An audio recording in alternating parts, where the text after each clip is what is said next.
Cuma namazı Müslümanların bayram günüdür. Müslümanların bir araya gelmesi, birlik olması, dirlik olması, ümmeti Muhammed'in haftada bir olarak o bayramı kutlayıp Allah'ın evinde, Allah'ın huzurunda omuz omuza saf tutup ümmeti Muhammed olduğunu, birlik beraberliğin olduğunun göstergesidir aslında. Cuma namazının hutbesi de bu anlamda çok önemli bir meseledir. Cuma namazında ümmeti Muhammed'e belki bir haftalık, belki de ömür boyu yapılması gereken tavsiyeler söylenmektedir. Vaaz-ı nasihat edilmektedir, hitap edilmektedir.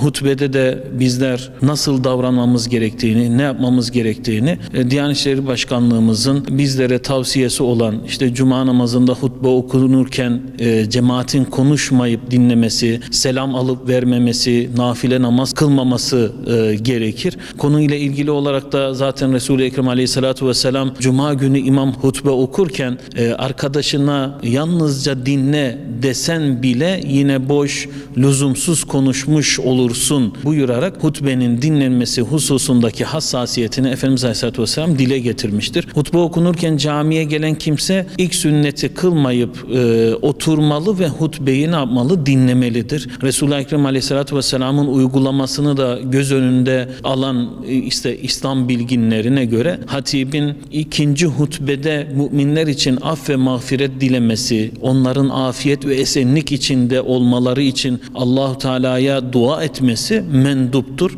Hatibin minbere çıkışından namaz bitinceye kadar geçen sureyi bir bütün olarak değerlendiren Hanifi alimlerimiz de namazda yasak olan her şeyin hutbede de aynı şekilde yasak olduğu kanaatini, kuralını esas almışlardır. Bu itibarla hatibin dikkatle dinlenmesi, cemaatin konuşmayıp susması, selam alıp vermemesi, nafile namaz kılmaması gerektiğini, ancak hutbede dua edilirse amin demenin veya Hz. Peygamber Aleyhissalatu Vesselam'ın ismi zikredilirse sessizce salatu selam okumanın caiz olduğunu söylemektedirler. Fakat sesli bir şekilde amin demek uygun değildir. Gerek cami cemaatimizden gerekse vatandaşlarımızdan bize yöneltilen sorularda hutbeye yetişemeyenin cumasını sahih olup olmadığı sorusu bu da vardır ki bu konuda Diyanet İşleri Başkanlığımızın Fetva Kurulu'nda vermiş olduğu bilgiler de şöyledir. Cuma kılabilmek için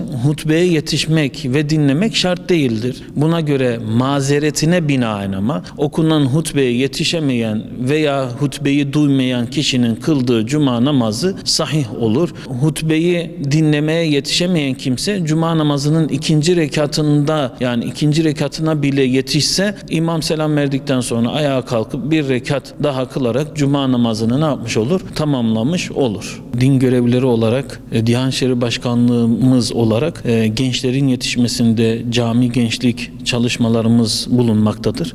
Cemaatimize de şunları özellikle her hafta hatırlatıyoruz. Birilerinin Z kuşağı dediği, Y kuşağı dediği yeni nesli ağaç yaş iken eğilir düsturuyla hareket ettiğimizde şunu tavsiye ediyoruz. Beraber haftada bir cuma namazına mutlaka ve mutlaka gelelim. Çünkü toplumun inşası birlik beraberlikten, ümmetin tek olmasından güç alır. Bu vesileyle de ayrıca zaten haftanın belirli günlerinde çocuklar için de program yapmaktayız. Orada da yine aynı şekilde Cuma'ya hazırlık olması vesilesiyle çocukların camiye gelip beraberce, ailece Cuma akşamları özellikle dua programı, zikir programı, hatim programları yapılmakta. Çocuklarımızın, gençlerimizin şimdiden yetişmesini sağlamaktır amacımız. Bu düsturla da hareket etmekteyiz elhamdülillah.